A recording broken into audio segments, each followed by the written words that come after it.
Hello, good morning.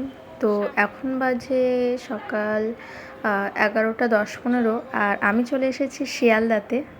আমরা উঠে পড়েছি লালগোলা প্যাসেঞ্জারে। আর রবিবার থাকার জন্য ট্রেনটা অনেকটা ফাঁকা ছিল। তো আমরা এখন কোথায় যাচ্ছি পরে বলছি সেটা। ট্রেন থেকে আমরা নেমে পড়েছি নৈহাটি স্টেশনে। আর এখন আমরা 3 নম্বর প্ল্যাটফর্ম থেকে 1 নম্বরের দিকে যাচ্ছি, কারণ আজকে আমরা যাচ্ছি নৈহাটি বড় মায়ের কাছে পূজা দিতে। এখন আমরা 1 নম্বর প্ল্যাটফর্ম থেকে বেরিয়ে মায়ের মন্দিরের দিকে যাচ্ছি। নৈহাটি বড় মায়ের মন্দিরটা একদম স্টেশনের কাছেই, ওই 5 মিনিটের মতো হেঁটে লাগে। তো আমরা এখন হেঁটে হেঁটে এগিয়ে যাচ্ছি। আর তোমরা মন্দিরে যেতে গেলে বাম সাইডে দেখবে ফুল, মিষ্টি এগুলোর দোকান বসেছে। পূজা দেওয়ার জন্য সবাই আমরা এখান থেকে একটা করে ডালা নিয়ে নিয়েছিলাম। এবার ডালাটা নিয়ে আমরা মন্দিরের দিকে এগিয়ে যাচ্ছিলাম। তো এখানে একজন আমাদের কপালে বড় মায়ের তিলক দিয়ে দিয়েছিল রাস্তাতে। তারপর আমরা তিলক নিয়ে মন্দিরের দিকে এগিয়ে যাচ্ছিলাম পূজা দেওয়ার জন্য। আর আমার সাথে ছিল দিদি, পিসি, মেঘা। আমরা 4 জনই এসেছিলাম সেদিন পূজা দিতে নৈহাটিতে বড় মায়ের কাছে। রবিবার থাকায় ভিড়টা একটু বেশিই ছিল। লাইনের শেষটা আমরা খুঁজে পাচ্ছিলাম না। আমরা হেঁটেই চলেছিলাম, কিন্তু লাইনের শেষ খুঁজে পাচ্ছিলাম না। 10-15 মিনিট হাঁটার পর শেষ পর্যন্ত আমরা লাইনের শেষটা খুঁজে পেয়েছিলাম। আর তারপর ওখানে দাঁড়িয়ে পড়েছি। তারপর ধীরে ধীরে লাইনটা এগোচ্ছিল। আর আমাদের বাম সাইডে ছিল গঙ্গা, সেজন্য মাঝে মাঝে খুব সুন্দর একটা হাওয়া দিচ্ছিল। আর তার পাশে ছিল একটা পার্ক, যেখানে অস্ট্রিচ পাখিটা রাখা ছিল।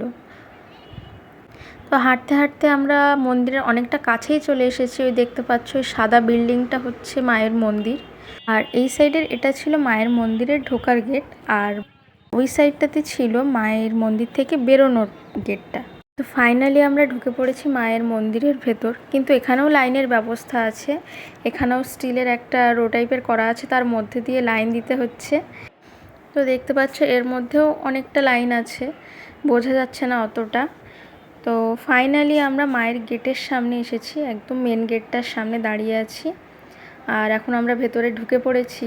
এখানে ফোনটা অ্যালাউ নেই, তবুও অনেকে ভিডিও করছে, তাই আমিও একটু করলাম মায়ের ভিডিও।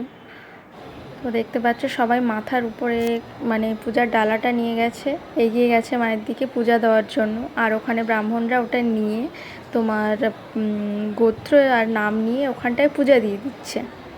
আমরা পূজা দিয়ে এখন এসেছি গঙ্গার ঘাটে একটু ঘুরতে। আর ওখানে দেখতে পাচ্ছ কতগুলো বাচ্চা মাটি থেকে টাকা খুঁজছে ওখানটায় ম্যাগনেট লাগিয়ে। বাচ্চা 2-3 জন ছেলে মেয়ে আছে, ওরা সবাই। তারপর আমরা কিনলাম একটা লস্যি আর আমল কুল, যেটা আমি আর মেঘাই খেয়েছিলাম, পিসি আর দিদি খাইনি।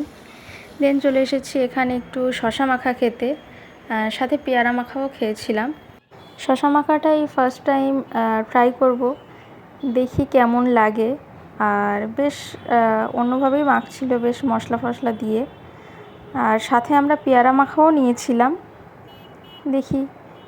খেয়ে দেখি কেমন লাগে।